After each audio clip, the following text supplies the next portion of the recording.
नाटी दुल्हन। मयंक की बीवी नेहा की हाइट बहुत छोटी थी।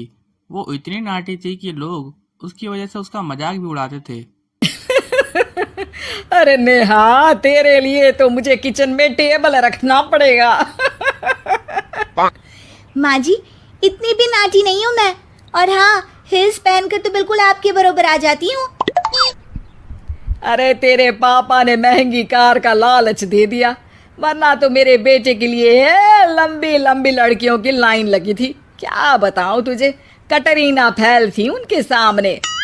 पर माँ जी, आपका मयंक भी तो हाइट में कौन सा अभिषेक बच्चन की तरह है जो कटरीना मिल जाती। वैसे भी मेरी और इनकी जोड़ी तो राम सीता की जोड़ी है, राम सीता की। एक दिन सभी खाना खा रहे होते हैं, फिर तभी माँ, दाल बहुत अच्छी बनी है, जरा और देना। रुको जी, मैं लेकर आती हूँ, किचन में है। वैसे भी मैं खड़ी ही हूँ। ये सुनकर सास हंसने लगती है। तुम खड़ी हो या बैठी, एक जैसी लगती हो। बस कीजिए जी, अभी हिल्स नहीं पहनी है। वैसे भी हिल्स पहनती हूँ तो आपके बराबर ही लगती हूँ। एक दिन नेहा सब्जी लेने बाहर निकलती है, तभी पड़ोसन बोलती है। अरे देखो देखो, कितनी नाटी है। मयंक तो दिखने में अच्छा है, हाइट भी ठीक ठाक है। फिर क्या जरूरत थी ऐसी नाटी बहू लाने की। दहेज बहन, दहेज। अंधे हो गए थे पैसों के पीछे, अब करे जगह साई। दोनों की बात नेहा सुन लेती है और उसे बहुत गुस्सा आता है। आंटी जी, एक बात बताओ, मेरे पापा के पास पैसे हैं, उनको अच्छी लड़की की तलाश थी, ये पसंद आए और शादी हो गई। इसमें मेरा क्या कसूर है जो आप लोग मुझे सुना रही हैं। अरे नहीं नहीं नेहा, हम तो तेरी सास की बात कर रहे थे कि कितनी लालची औरत है। देखिए, वो लालची नहीं है। हाँ, उनकी कुछ शौक है जो वो अपने बेटे से पूरा करवाना चाहती है। और देखा जाए तो उसमें उनकी गलती भी क्या है भला। अगर इन्होंने मुझसे शादी की है तो ज़रूर कुछ न कुछ तो अच्छाई नज़र आई होगी ना। और अब ना तो मैं आपकी बहू हूँ और ना ही आपके रिश्तेदारों को मुझसे मिलना है। फिर ये बात समझ नहीं आई कि आप इतना परेशान क्यों हो रही हैं। ये बोलकर नेहा वहां से निकल जाती है। नेहा, चलो तैयार हो जाओ, हम लोगों को एक पार्टी में जाना है। नेहा तैयार होकर पार्टी में जाती है, जहाँ मयंक का दोस्त उससे कहता है।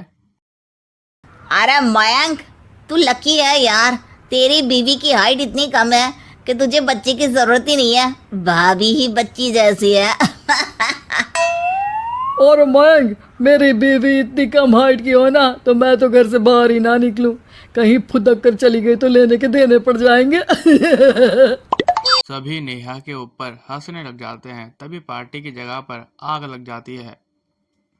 अरे भागो यहाँ से। जल्दी करो, निकलो यहाँ से। अरे लेकिन बाहर के दरवाजे पर ही आग है, अब कैसे बाहर निकलेंगे? कोई रास्ता भी नहीं है।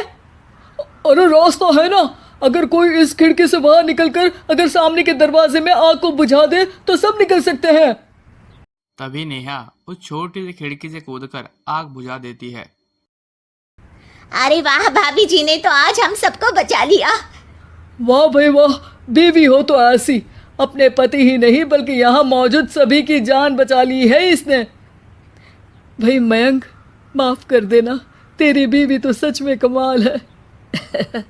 मुझे ये बात पता है और मुझे मेरी बीवी पर गर्व है।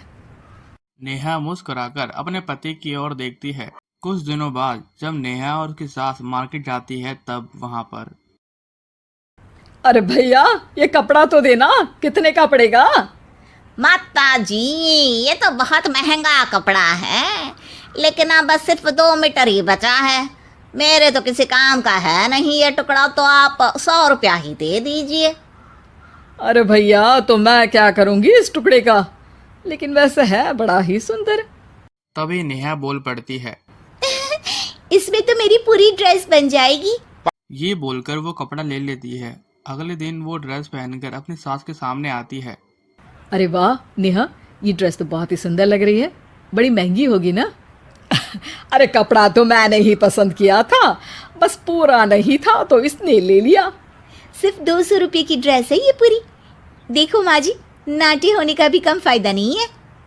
जैसे तैसे दिन कट रहे थे। सास और पड़ोसियों का मजाक बनाने का सिलसिला चल रहा था कि एक दिन बाहर से तेज तेज चिल्लाने की आवाज आ रही होती है। हाय रे, मैं मर गई, भगवान मैं क्या करूं?